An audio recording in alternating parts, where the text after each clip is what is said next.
Hello students, कैसे हो बच्चे आप सभी। I hope all are fit and fine. बच्चे आज से हम लोग स्टार्ट करने जा रहे हैं मैथ्स क्लास 12th की वीडियोस। आज हम इस वीडियो में चैप्टर 1 में से एक्सरसाइज जो 1.1 है उसके बेसिक्स मतलब के रिलेशन कॉन्सेप्ट से रिलेटेड बेसिक्स को जानने की कोशिश करेंगे। ये जो हमारे पास रिलेशन का कॉन्सेप्ट है ना, ये हमारे पास +1 क्लास में भी था, वहाँ पे भी हमने इसको काफ़ी अच्छे से पढ़ा है। तो थोड़ी सी मैं आपको मेमोरी मतलब कि याद करवाने के लिए बता देता हूँ कि +1 में कैसे होता था। रिलेशन का मतलब होता है हमारी रियल लाइफ में कभी कभार दो चीज़ें ऐसी होती हैं जो आपस में रिलेट करती हैं। फॉर एग्ज़ाम्पल, अगर आपने कभी भी अपने ऑफिस में जाना है तो आप कितनी जल्दी पहुँचोगे, कितना टाइम होगा, वो डिपेंड करेगा स्पीड और टाइम के रिलेशन के ऊपर, है ना। आपके कितने मार्क्स आएंगे वो डिपेंड करेगा आपके स्टडी टाइम और आपके मतलब कि कितने मार्क्स आ रहे हैं, वो आपके स्टडी टाइम डिसाइड करेगी। आपके पास कैसे नोट्स, आप किन लोगों को फॉलो कर रहे हो, कैसी आपकी कंपनी है ना। तो क्या होता था, ये रिलेशन बनाने के लिए सबसे पहले हमारे पास कोई भी दो सेट होते हैं, ठीक है जी। दो सेट में हमारे पास क्या होता है, मान लो एक सेट है जिसमें मैं बोलूँगा कि ABC, ये इनके एलिमेंट्स हैं। अभी तो मैं आपको +1 के हिसाब से याद करवाने की कोशिश कर रहा हूँ। एक हमारे पास है सेट B जिसमें एलिमेंट हो गया हमारे पास, सपोज करो 1 2 3, ठीक है जी। ये दोनों आपस में हैं रिलेशन। तो हम लोग इनके एक कार्टेशियन प्रोडक्ट फाइंड करते थे, है ना। कार्टेशियन प्रोडक्ट फाइंड करने का हमारे पास फॉर्मूला होता है A cross B। A cross B कैसे फाइंड की जाएगी, पहले तो हम बोलेंगे कि A को 1 के साथ रिलेट किया, फिर A को 2 के साथ हमने रिलेट किया, फिर आगे हमने A को 3 के साथ रिलेट किया, फर्स्ट को थर्ड।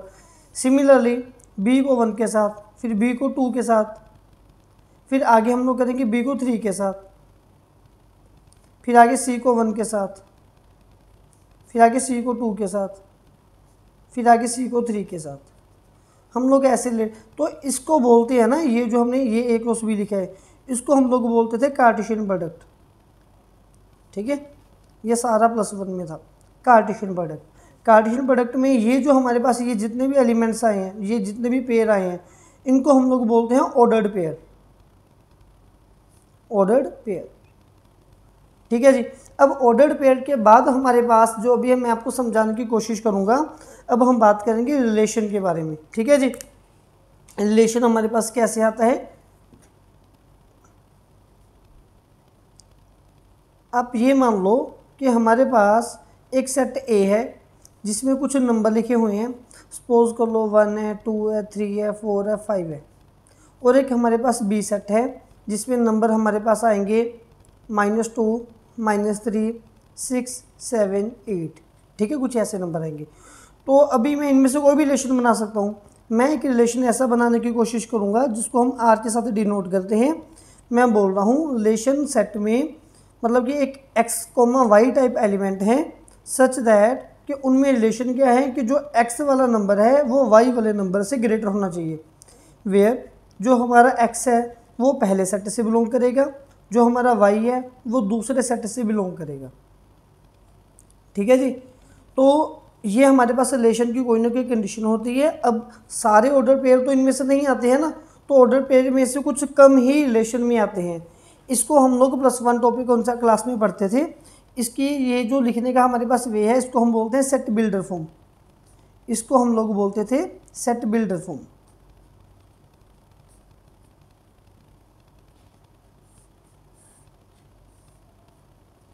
ठीक है जी। ये होती है हमारे पास सेट बिल्डर फॉर्म। अब इसके बाद अगर हम सेट की रिलेशन में ना 3 चीज़ें हमारे पास और आती थी।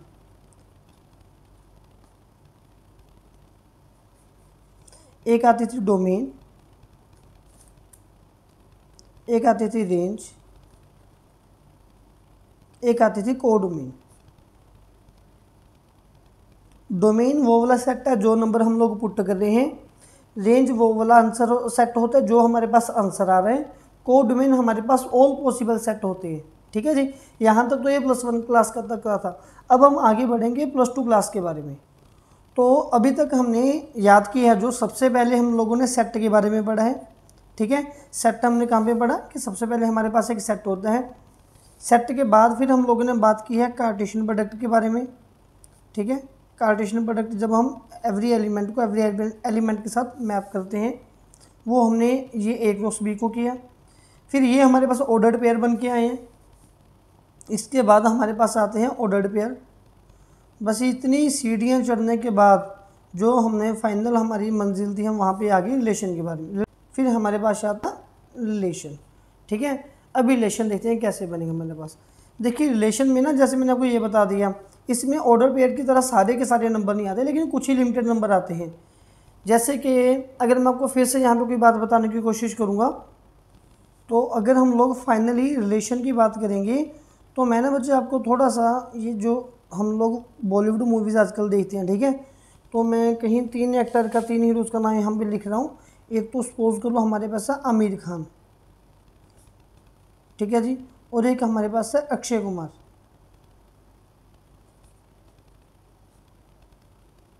और एक हमारे पास यहाँ पे है सलमान खान।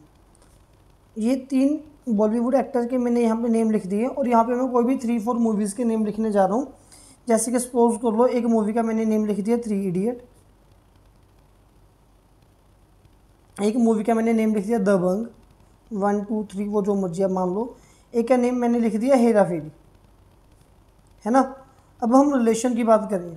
देखिए जो ये आमिर खान का रिलेशन है वो 3 इडियट मूवी के साथ है, जो अक्षय कुमार का रिलेशन है वो हेरा फेरी के साथ है, जो सलमान खान का रिलेशन है वो दबंग के साथ है। लेकिन ये ज़रूरी नहीं है कि हर हीरो का किसी न किसी फिल्म के साथ रिलेशन हो। जैसे कि अगर मैं यहाँ पे बात करूँगा, अगर मैं यहाँ पे नेम लिख दूँ प्रियंका चोपड़ा की, ठीक है, और मैं यहाँ पे लिख लूँ दबंग 2, तो उसका तो दबंग 2 के साथ कोई भी रिलेशन नहीं है। तो ऑर्डर्ड पेयर में क्या होता है कि सारे के सारे एक दूसरे के साथ इंटरलिंक होते हैं। रिलेशन में सारे लिंक नहीं होते, कुछ ही लिंक हो पाते हैं, ठीक है। अब ये जो इनको ना हम लोग, वैसे तो मैंने बड़े बड़े नेम लिख दिए बुक में, हम लोग इसको +1 में एक ऐसे लिखने की कोशिश करते हैं, ठीक है। इस चीज़ को हम लोग बोलते हैं एरो डायग्राम। ये थोड़ा सा अब हंसना मत कि ऐसे बन के डायग्राम मेरे से, इसको बोलते हैं एरो डायग्राम। बेसिकली हम इसको ऐसे लिखते हैं कि 1 2 3 और यहाँ पे ऐसे लिंक करके, ठीक है। ये बन गई हमारे पास एरो डायग्राम। या फिर एक हमारे पास इसकी रोस्टर फॉर्म भी होती है। रोस्टर फॉर्म में हम इसको कैसे लिखने की कोशिश करेंगे, मैं यहाँ पे लिखूँगा कि रिलेशन है मेरे पास, रिलेशन में मेरे पास x, y टाइप एलिमेंट है, सच दैट जो x है वो हमारे पास किसका नेम है, हम बोलेंगे किसी भी बॉलीवुड एक्टर्स का नेम आ रहा है। या आप ये मान लो जो x है वो सेट A से बिलोंग कर रहे हैं, जो y है वो सेट B से बिलोंग कर रहे हैं। और यहाँ पे हमारे पास रिलेशन इनका क्या बनेगा, ठीक है, मूवीज़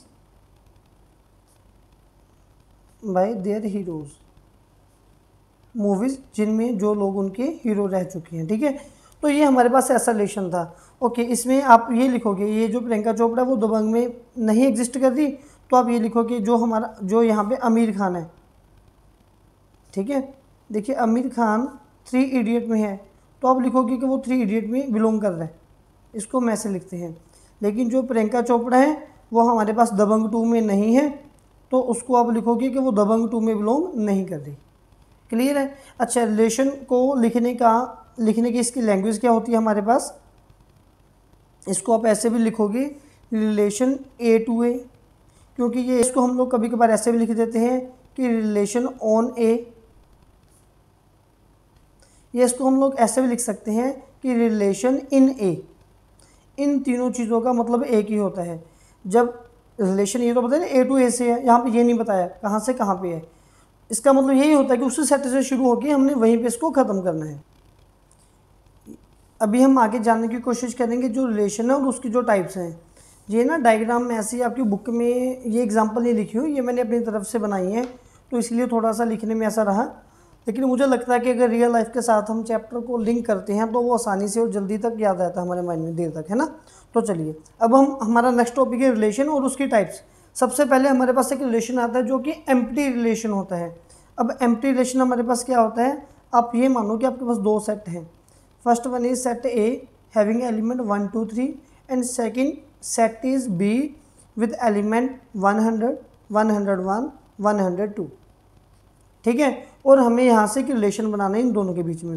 रिलेशन को हम लिखते हैं R के साथ डिनोट करते हैं हमेशा। तो वो जो रिलेशन है वो कुछ इस हिसाब से होना चाहिए कि हमने ए कॉमा बी टाइप एलिमेंट लिखने हैं सच दैट जो हमारे पास ए एलिमेंट है वो कैपिटल ए सेट से बिलोंग करेगा, जो बी एलिमेंट है मतलब कि पीछे वाला है वो पीछे वाले सेट सेकंड सेट से बिलोंग करेगा। और इन दोनों में रिलेशन हमारे पास कैसा होना चाहिए, रिलेशन ऐसा हो कि A greater than equal to B, कि जो पहला सेट है उसका जो एलिमेंट है कोई भी एलिमेंट वो दूसरे सेट के एलिमेंट के या तो इक्वल हो या उससे ग्रेटर हो। अब आप इसमें कोई भी एक ऐसा नंबर ढूंढने की कोशिश करो जो यहाँ के एक एलिमेंट इससे बड़ा हो या इसके इक्वल हो, सारे के सारे एलिमेंट इससे छोटे हैं, तो इट मीन्स इस रिलेशन में तो कोई हमारे पास एलिमेंट ही नहीं आएगा। तो इसको हम लोग एम्प्टी रिलेशन के साथ ऐसे लिखेंगे, मतलब कि ये एम्प्टी है, या फिर ऐसे लिखेंगे। तो ऐसे रिलेशन को बोलते हैं एम्प्टी।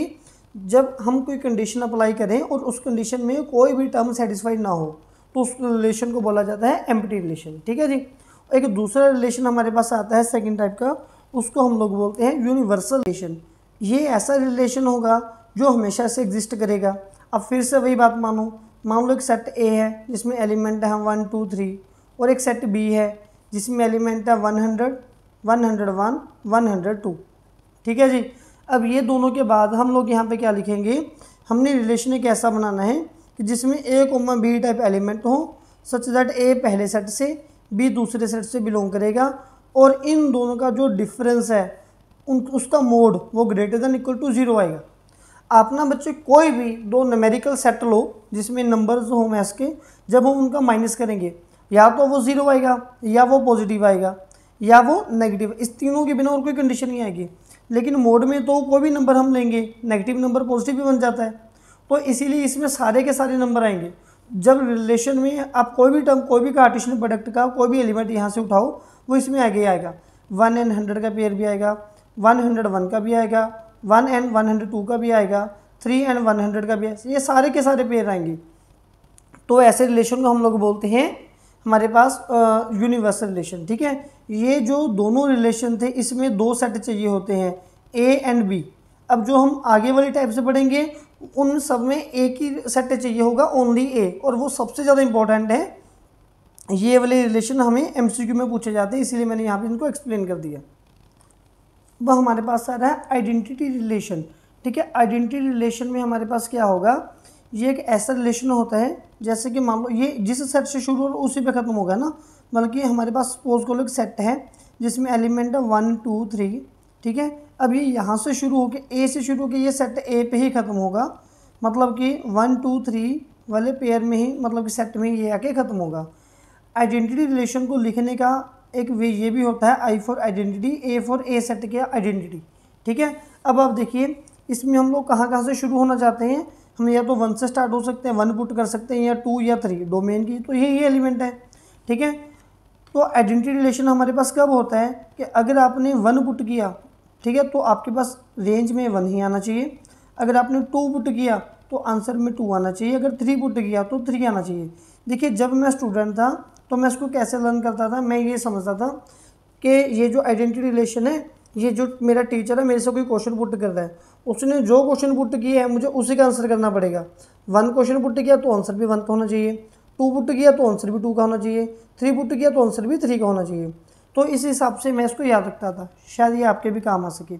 अब कुछ और टाइप इसकी हम लिख के देखते हैं। ये तो हो गया रिलेशनल आइडेंटिटी। अगर मैं यहाँ पे एक R1 रिलेशन लिखूँ, मतलब कि कुछ अलग से इससे, उसमें मैं लिखूँगा 1 1 2 2। देखो ये ज़रूरी तो नहीं है कि टीचर तीनों ही क्वेश्चन मेरे से पुट करेगा, वो 2 भी पुट कर सकता है। 1 1 फर्स्ट पूछा फर्स्ट का आंसर किया, सेकंड पूछा सेकंड, तो ये रिलेशन है मेरे पास। सेकंड में अगर मैं बात करूँगा कि इसमें एलिमेंट है 1 1 2 2 1 3। ठीक है। अब ये आइडेंटिटी रिलेशन नहीं है क्योंकि फर्स्ट जब उसने पूछा ना वापस तो मैंने थर्ड का आंसर कर दिया, तो ये आइडेंटिटी रिलेशन नहीं आएगा। अगर मैं यहाँ पे आऊँ 1 1 2 2 3 3 आगे 1 3, फिर ये भी आइडेंटिटी रिलेशन मेरे पास नहीं रहेगा क्योंकि जब उसने मेरे से टीचर ने फर्स्ट क्वेश्चन का आंसर पूछा तो मैंने फिर से थर्ड का आंसर कर दिया गलती से। ठीक है। तो ये हमारे पास यहाँ पे आइडेंटिटी रिलेशन था। नेक्स्ट टाइप जो हमारे पास आ रही है आगे, दैट इज रिफ्लेक्सिव रिलेशन।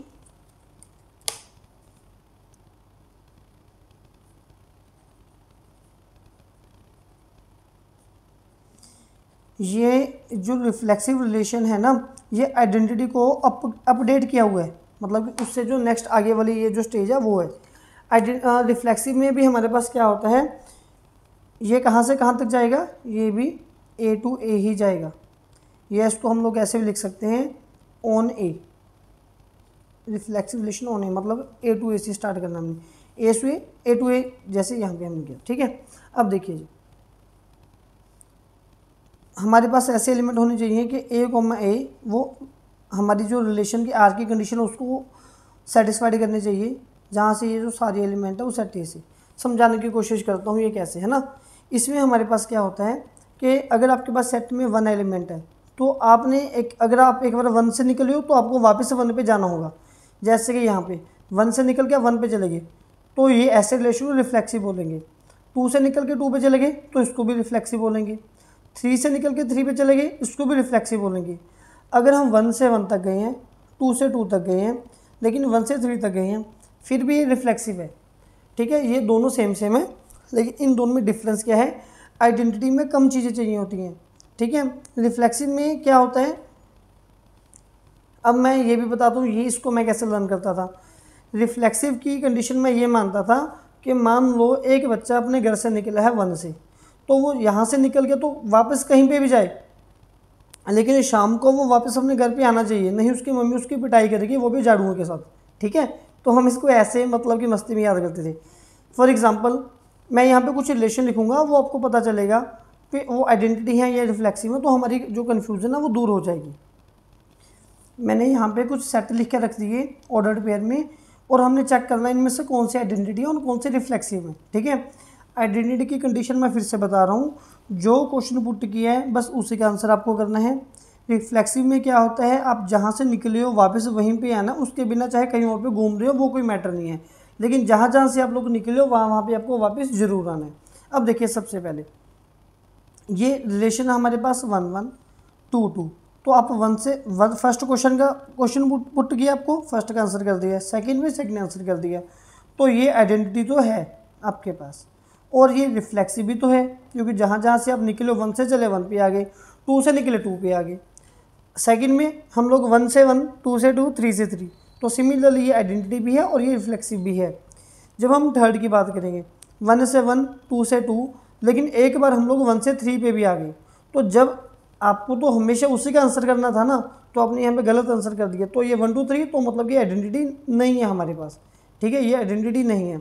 अब क्या ये रिफ्लेक्सिव होगा, देखिए आप लोग अपने घर से निकले हो, आप ट्यूशन में गए हो कोई इशू नहीं, खेलने गए हो कोई इशू नहीं, लेकिन घर से निकल के वापस घर पे आना है ना आपको, तो आप यहाँ पे घर पे आ तो गए एक बार, 1 से निकल के 1 पे आ गए, 2 से निकल पे 2 पे भी वापस आ गए, तो ये रिफ्लेक्सिव है। आइडेंटिटी है 2 से 2 आइडेंटिटी है, 2 से 3 ये यहाँ पे गलती कर दी, ये 2 से जब निकला है तो क्वेश्चन सेकंड पुट किया, तो आंसर सेकंड क्या करना था। ये आइडेंटिटी हरगिज़ नहीं है, लेकिन क्या ये रिफ्लेक्सिव है, यहाँ तक तो है, यहाँ पे डाउटफुल है। ये कहाँ से निकला है 2 पे, फिर ये गया किसी दोस्त के पास 3 पे, लेकिन वापस 2 पे भी तो आ गया, यहाँ पे देखो ये आ गया ना यहाँ पे, तो इसीलिए ये रिफ्लेक्सिव भी है हमारे पास। आगे हमारे पास आएगा 1 से 2, 1 से लेकर 2 तक निकला है, सही है जी। जब 1 से 2 आ गया तो यहीं से पता चल गया कि ये आइडेंटिटी नहीं है। ठीक है, ओके 1 1 2 2, एक तो 1 से निकला है एक 2 से निकला है, तो 1 पे भी वापस आ गया और 2 पे भी वापस आ गया, तो ऑब्वियस सी बात है ये रिफ्लेक्सिव हमारे पास है। अब यहाँ पे ये 1 से निकला है ना, ये जो स्टार्टिंग वाले एलिमेंट है वहाँ से होता है कि कहाँ से घूमने गया, तो 1 पे वापस आ गया, रिफ्लेक्सिव है, लेकिन 1 2 3 की वजह से ये आइडेंटिटी नहीं है। तो आई होप जो इन दोनों में कन्फ्यूज़न होती है वो आप दोनों पहले आप लोगों की वो क्लियर हुई होगी, आइडेंटिटी रिलेशन और जो रिफ्लेक्सिव रिलेशन की है। इसके बाद हमारे पास नेक्स्ट आएगा सिमेट्रिक। हाँ जी, अब सिमेट्रिक के बारे में पढ़ने की कोशिश करेंगे। सिमेट्रिक देखिए सेम वैसे ही है ना, ए टू ए जाएगा, एक सेट ए है, ए से हम लोगों ने कहाँ पे रिलेशन बनाना है, वापस सेट ए पे बनाना है। लेकिन इसमें हमारी कंडीशन क्या होती है, इसमें कंडीशन ये होती है कि अगर आपके पास जो भी रिलेशन वाले ऑर्डर्ड पेयर हैं, अगर उनमें कोई A comma B type element है सच दैट, तो हमारे पास B comma A type B element उसी रिलेशन में होना चाहिए। For all A comma B belongs to A. ऐसे समझ में नहीं आया तो एग्जांपल लेके समझाता हूँ। आप ये मान के चलो कि अगर आपके पास किसी सेट में 1 3 है तो 3 1 भी होना चाहिए, अगर 2 3 है तो 3 2 भी होना चाहिए, अगर 1 4 है तो 4 1 भी होना चाहिए। अगर ऐसा है तो वो सिमेट्रिक है, अगर ऐसा नहीं है तो वो सिमेट्रिक नहीं है। ये सिंपल सी बात है हमारी, ठीक है। कुछ मैं यहाँ पे एग्जांपल लिख रहा हूँ। अब चेक कीजिए ये जो R1 R2 R3 R4 हैं, क्या ये सिमेट्रिक है या नहीं, है ना। सिमेट्रिक में वापस बोल रहा हूँ, कंडीशन क्या आती है, अगर ए बी है तो बी ए भी होना चाहिए। मतलब अगर अगर मैं ये आपको बोलूँगा कि आप और आपका दोस्त पढ़ रहे हैं तो आपका दोस्त और आप लोग भी दोनों पढ़ रहे हो, ठीक है। कुछ ऐसा आप कोई भी हिंट मतलब कि बना सकते हो, कोई इसमें इशू नहीं है। तो अब 1 2 है तो 2 2 1 भी तो है, तो यस ये सिमेट्रिक हमारे पास है, ठीक है। सेकेंड अगर हम देखेंगे 1 3 है 3 1 है, ओके। अब ये 1 2 1 तो ये ही 1 2 1 तो ये भी यहीं पे है, तो ये वाला भी हमारे पास सिमेट्रिक है।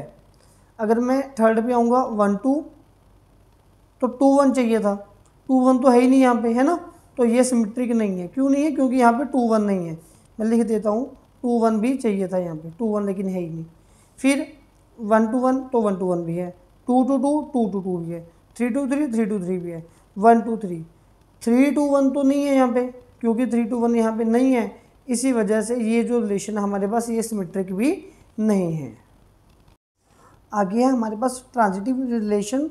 इसमें हमारे पास क्या होगा, इसमें हमारे पास 3 लोग आएंगे, ठीक है। वो 3 लोगों में उनमें क्या रहेगा हमारे पास, हम ये बात मान के चलेंगे, इफ़ हमारे पास अगर if A belongs to A comma B, ये रिलेशन में है आर, और बी कोमा सी भी रिलेशन में है आर, तो इसका मतलब क्या होगा हमारे पास कि ए कोमा सी भी उसी रिलेशन का एक हिस्सा होना चाहिए। नहीं समझ में आया तो मैं अपने तरीके से समझाने की कोशिश करता हूँ कि 3 लोग हैं, मान लो एक ये रहा और एक ये रहा और एक ये रहा, ठीक है।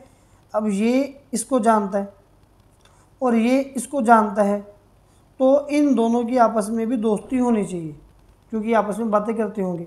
अगर ऐसा है तो ट्रांजिटिव है, अगर ऐसा नहीं है तो ट्रांजिटिव नहीं है। जैसे ज़रूरी नहीं है ना कि अगर ये इसको जानते हो तो ये भी जानते हो, ऐसे हर फंक्शन ट्रांजिटिव हो वो भी ज़रूरी नहीं होता। वो हम चेक करेंगे कि वो कब कब ट्रांजिटिव है या कब कब ट्रांजिटिव नहीं है, ठीक है। लेकिन यहाँ पे ना थोड़ा सा आपको ध्यान में रखना है, मैं यहाँ पे स्पेस छोड़ रहा हूँ ये कंडीशन को समझाने के लिए। अगर ये हो रही है और ये थोड़ा सा, इसमें मैं एक कंडीशन होती है वो आपको बाद में बताऊँगा, वो आप पूरे इंटरनेट पर फॉलो लो, चाहे आपको कहीं से वो पॉइंट नहीं मिलेगा।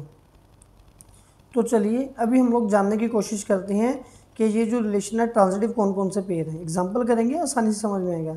R1 देखिए, R में यहाँ पे 1 2 1, अब देखो ये 1 2 1 पे गया तो 1 वापस 1 पे आया, तो 1 मतलब कि अगर ये सेम नंबर अकेला ही है ना तो वो भी ट्रांजिटिव होता ही है।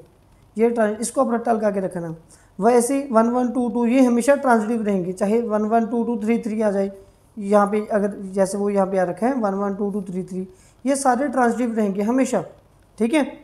अब देखिए आगे 1 2 1 ये मैंने बोल दी कि ट्रांजिटिव हो, इसको छोड़ दो। अब 1 2 2 2 2 3, तो ये 1 से 2 पे गया, 2 से 3 पे गया, तो 1 से 3 गया ही नहीं, है ना, नहीं गया ना, तो इसीलिए ये ट्रांजिटिव नहीं है। क्यों नहीं है, क्योंकि यहाँ पे 1 3 वो मिसिंग है, वो है नहीं। क्लियर है। फिर आगे देखिए 1 2 2 से गया, 1 से 2 पे, 2 से 3 पे, तो आगे 1 से 2 2 से 3, तो 1 से 3 पे जाना चाहिए था ना, तो कहाँ गया, ये 2 से 3 पे गया, तो ये भी ट्रांजिटिव नहीं है। क्यों नहीं है, क्योंकि यहाँ पे भी 1 3 जो है हमारा वो एग्जिस्ट नहीं कर रहा। अब 1 1 2 2 3 ये मैंने बोला ट्रांजिटिव है ना। जो मैं अब जिस शर्त की कंडीशन की बात कर रहा था वो यहाँ पे आ गई, ठीक है।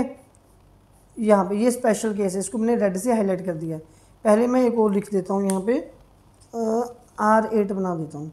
मान लो एक रिलेशन है 1 2 2 2 2 3 बस, ठीक है। अब ये तो रिलेशन नहीं है क्योंकि ये 1 से 2 पे गया, 2 से 3 पे गया और आगे गया ही नहीं। अगर आगे नहीं गया तो ये रिलेशन नहीं है। हमने ये पढ़ा था ट्रांजिटिव का मतलब होता है 3, जिसमें 3 लोग हों, 3 रिलेशन हो तो वो चेक किया जाता है। देखिए शर्त ये थी, एक कंडीशन मैं यहाँ पे नंबर लाइन बना रहा हूँ, ठीक है, ये बना दी। अगर ये है और ये है तो अगर थर्ड आएगी तो ट्रांजिटिव होगा, नहीं तो नहीं होगा।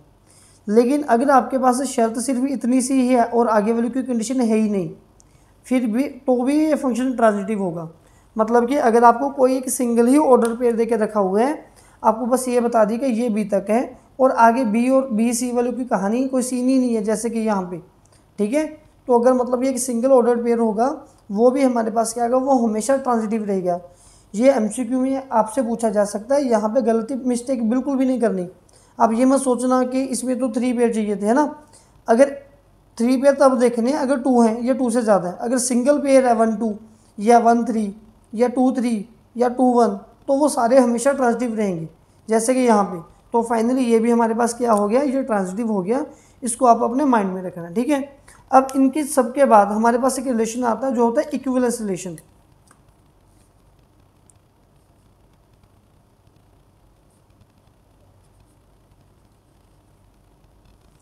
जब कोई भी रिलेशन हमारे पास रिफ्लेक्सिव होगा, प्लस सिमेट्रिक भी होगा, प्लस ट्रांजिटिव भी होगा, ठीक है, तो उस रिलेशन को हम लोग बोलेंगे कि वो इक्विवेलेंस है।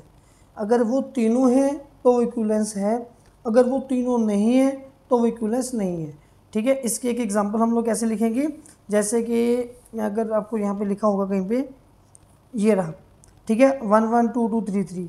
अब ये हमारे पास रिफ्लेक्सिव भी है, 1 2 1 1 2 1। ये हमारे पास देखो तीनों रिफ्लेक्सिव हैं, तीनों सिमेट्रिक भी हैं। अगर 1 2 1 1 2 ए भी है तो बी है तो वो भी है। तो सिमिलरली ये हमारे पास ट्रांजिटिव भी है। तो ये तीनों हो गया ना, तीनों होने के बाद फिर ये हमारे पास इक्विवेलेंट रिलेशन भी बन के रहेगा।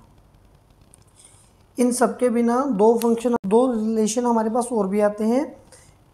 ये जो एंटी सिमेट्रिक है ना, इससे रिलेटेड एमसीक्यू आ जाते हैं, या फिर जेईई मेंस वगैरह के एग्ज़ाम में क्वेश्चन काफ़ी ज़्यादा पूछे जाते हैं। तो इसीलिए आपके नॉलेज के लिए आपको पता होना ज़रूरी है। देखिए सबसे पहले एंटी सिमेट्रिक रिलेशन, इसका मतलब नॉट सिमेट्रिक नहीं है। कुछ बच्चों को ये लगता है कि जो फंक्शन सिमेट्रिक नहीं है उसको एंटी सिमेट्रिक बोलते हैं। ऐसी बात नहीं होती। सिमेट्रिक की कंडीशन हमारे पास ये थी कि अगर ए कोमा बी सेट हमारा ये जो ऑर्डर पेयर है ये रिलेशन में है, तो बी कोमा ए भी होना चाहिए, है ना। सिमेट्रिक में हम लोग ये पढ़ते थे।